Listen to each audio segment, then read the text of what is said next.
విమల ఆదోని మాది.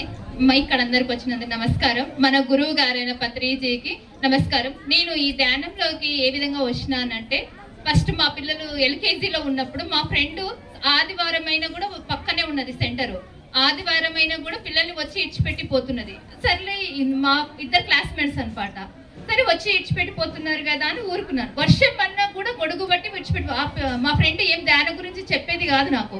వర్షం అన్నా కూడా గొడుగు తీసుకొచ్చి వచ్చి ఇడిచిపెట్టి, వర్షం అన్నా కూడా వచ్చి ఇడిచిపెట్టిపోతుంది. ఏముంది దానిలో, ఎందుకు వచ్చిపోతుంది, ఏం తెలుసుకోవాలని ఒక రోజు ప్రేమనాథ్ సార్ గారి క్లాస్ విన్నాను. అంతే. ఆ రోజు నుంచి ఈ రోజు వరకు ఇంకా ఆ క్లాస్ ఏమి విన్నానో కూడా నాకు గుర్తులేదు. కానీ ధ్యానంని మాత్రం వదలలేదు.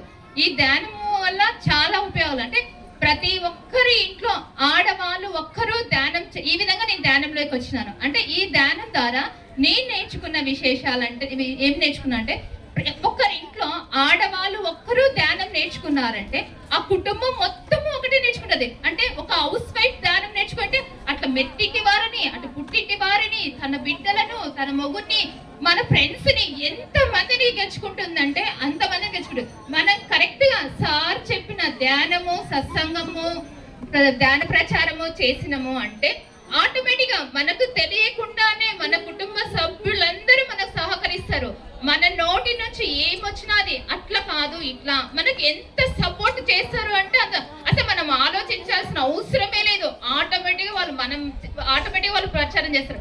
అదేవిధంగా మా ఇంట్లో మా పిల్లలు అయితే అసలు నేను ఏదైనా ఈ ధ్యానంలోకి వచ్చినాక ఆటోమేటిక్ వాళ్ళే సహకరిస్తారు. మనం ఇది అది అనేది లేదు. కానీ ప్రతి ఒక్కరింట్లో ఆడవాళ్ళు కంపల్సరిగా ధ్యానం చేయాలి.